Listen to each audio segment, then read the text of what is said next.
સતગુરુ મહારાજની જય. રાવું છે નિર્વાણી આત્માની કરી લે ઓળખાણી, એ ચેતન વાળા ચેતન હાલો જાવું છે નિર્વાણી. કાશી કાયા તારી કામ નહીં આવે, થશે ધૂળ ધાણી. આકાશી કાયા તારી એ કામ નહીં આવે ને થશે ધૂળ ધાણી. રાજા રાશે એ પરરા રાશે હે રૂપાળી રાણી. મોક્ષદાયની, જો આ મોક્ષદાયની મોક્ષ થઈ જાય બધાયનો. અહીં દેહ ભાવ મટી જાય પીશ. આહા, આ મોક્ષદાયની દેહ ભાવ મટી જાય અહીં બધાયનો. આ મોક્ષદાયની છે. આમાં રાજા આવી જાય ને પરજાય આવી જાય ને બધા આવી જાય છે. લ્યો, મુવા પીક્ષી મોક્ષ માગે અને મૂર્ખ કહેવા કે ડાયા. ઓહો હો હો હો હો. લ્યો, આ મોક્ષદાયની મોક્ષ મળી જાય બધાયનો.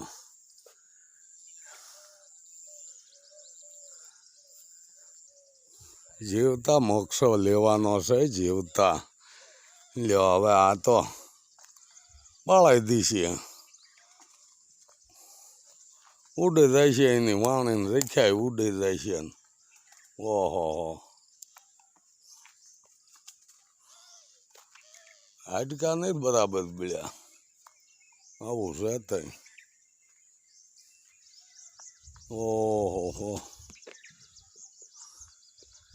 મોક્ષદાયની મોક્ષ. વાહ ભાઈ વાહ.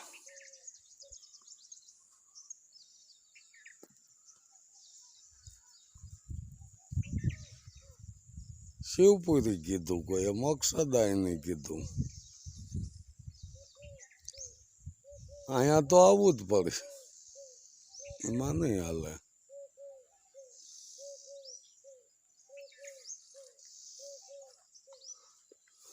રાજાય જાય ને પરજાય જાય, રૂપાળે રાણી વહી જાય.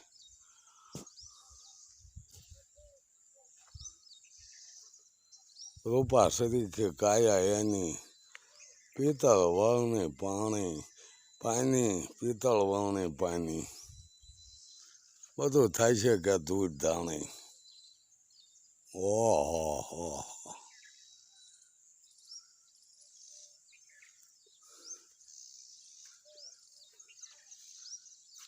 આની પહેલાં કંઈક ચેતી લાવી તો સારું કહેવાય. આવો મનુષ્ય અવતાર મળ્યો છે, શું જલમીને મીરી જવાનું, ખાઈ પીને મીરી જવાનું? નથી સમજાતો.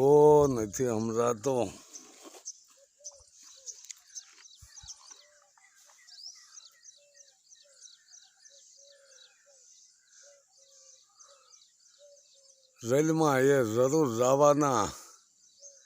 કીડી મકોડી કે વાંદો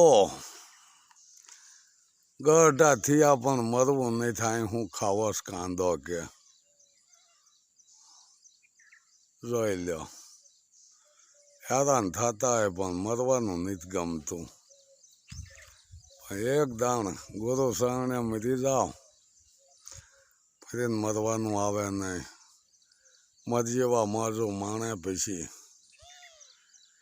મરી તો જુઓ કે સદગુરુના શરણે એક વખત મરી જુઓ, પછી વારે વારે મરવાનું રહે નહીં. મોવા કેળે જે ઘીરે જાવું એ ઘર જીવતા જોઈ લ્યો. એટલે આ ઘરની વાત નથી કીધી હો. બ્રહ્મ કા હમ બાળકા બ્રહ્મ હમારી નાથ, બ્રહ્મથી ઉપજ્યા ને બ્રહ્મમાં હમાય. એ આ ઘરની વાત નથી. આ ઘર તો અહીંયા તો સબને બાળવા આવે છે. આ ઘરની વાત નથી કીધી. દેહ જન્મે છે ને દેહ મરે. જન્મે તો મરવાના, જે બને છે એ મટવાના. પણ જો સમજણમાં આવી ગયું હોય, સદગુરુનો જેને બોધ લાગી ગયો, સત્ય વસ્તુ સમજાઈ જઈશ, પછી આને કોઈ મરવાની બીક રહેતી નહીં. નિર્ભય પદ આને કહેવાય છે. પણ કાંઈક એવો ઘોઘા દાદા નીકળ્યા હોય ને તો ઠીકીને જાય છે. કેમ નિર્ભય પદ કહેવું? શું કહેવું એને? કે છે કે નિર્ભય ગુરુ બનાવી દે, મોતનો ભય ટાળી દેશ.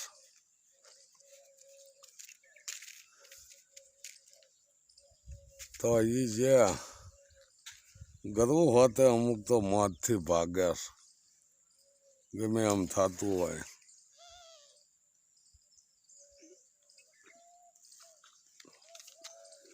ગુરુને શાનો ભય હોય? ગુરુ તો અવિનાશી. પણ થઈ બેઠા છે ને એટલે મટવું જોઈશે. અને મટી ગયા છે ને એ થઈ ગયા. જુઓ, જે જીવતા મોક્ષ પદને પામ્યા ને એને આપણે સંભાળવી છીએ, એના ગુણ ગાવી છીએ, એની વાણી પડે છે, એના અનુભવ પીડ્યા છે.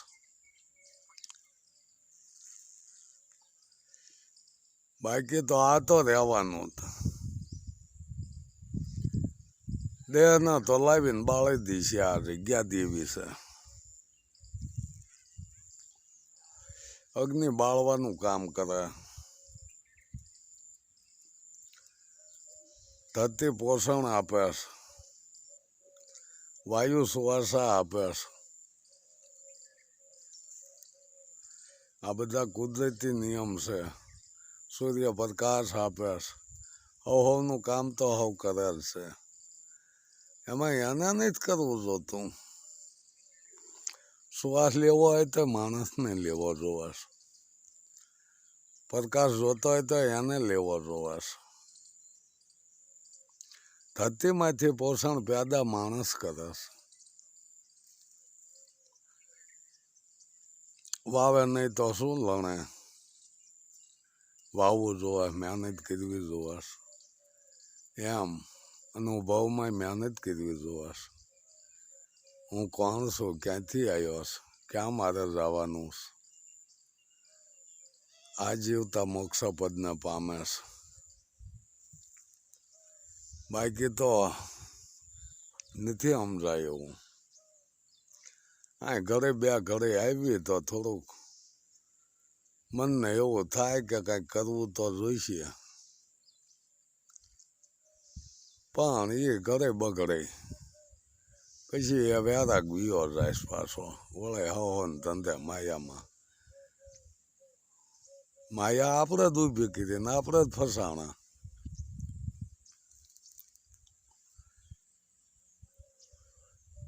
પાર્વતીજી,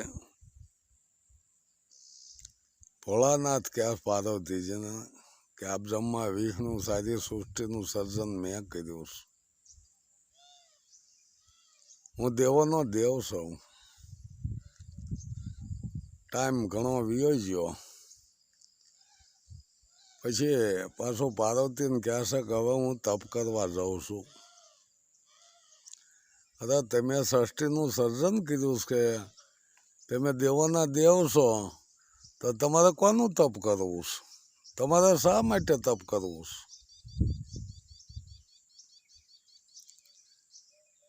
અત્યારે આપણે કોઈ નથી કહેતા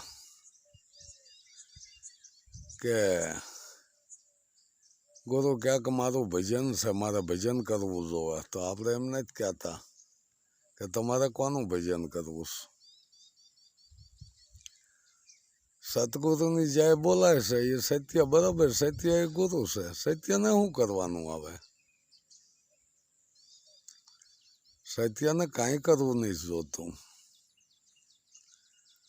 સતવાદી થવું હોય જ માણસને મહેનત કરવી જોવે છે, સત્યના રાહે હાલવું જોવે છે.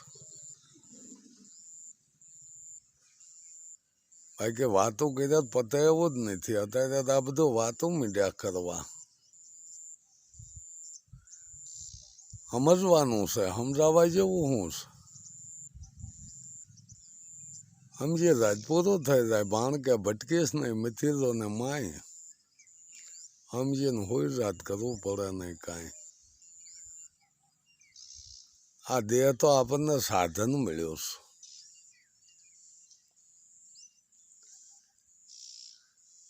છે. એ સાધનમાં જ્યારે ખરાબી આવી જાય તે સાધન બગડી જાય છે.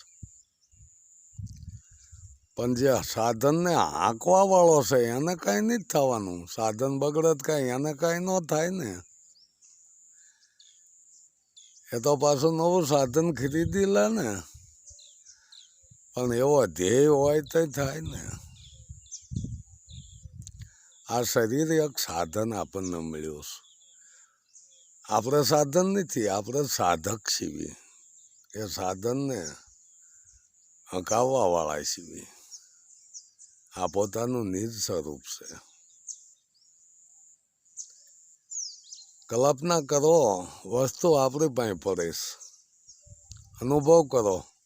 કલ્પનાથી તો નથી પતે એવું, પણ અનુભવ કરી લો કે વસ્તુ પાસે પડે છે અને આપણે ક્યાં ગોતવા જઈએ છીએ. પરમાત્માનું ક્યાંય મંદિર નથી, પરમાત્માની કોઈ મૂર્તિ નથી. છતાં એ આત્મા મંદિરને મૂર્તિમાં ભટકે છે. મીરાબાઈએ વાણીમાં કીધું કે હરિ વસે હરિના જન્મા, તમે હું કરશો જય વનમાં. હરિ વસે હરિના જન્મા. કાશી જાઓ મથુરા જાઓ, પ્રભુ નથી મંદિર મસ્જિદમાં. આ તો હરિ વસે હરિના જન્મા. હરિ તો વસે છે હરિના જન્મા. જો હાલતું ચાલતું બોલતું આ મંદિરનો ચલાવવા વાળો એ સ્વયં પોતે છે. એની ઓળખાણ કરવાની પણ નથી સમજાતું. પોતે છે, પોતે પોતામાં ભૂલો પડ્યો છે. આને જો કોઈ સદગુરુ મળી ગયા તો જેમ છે એમ સમજાવી દેશે. આ બધું જાણવા વાળો એ પોતાનું નિજ સ્વરૂપ છે. આ સૃષ્ટિને જાણવા વાળો છે એ સ્વયં પોતે છે. અને પોતાથી તો ઊભું થાય છે બધું. સુનલા બુનિયા અબ મુવા ડૂબ ગઈ દુનિયા. પોતાના માટે પોતે છે એટલે બધું છે.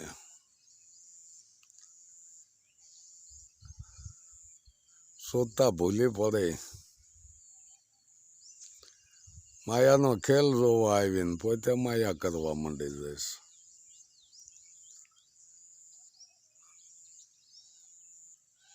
બાકી નિજ સ્વરૂપ પોતે જ છે. સ્વયંભૂ. સ્વયંભૂ ક્યાં છે?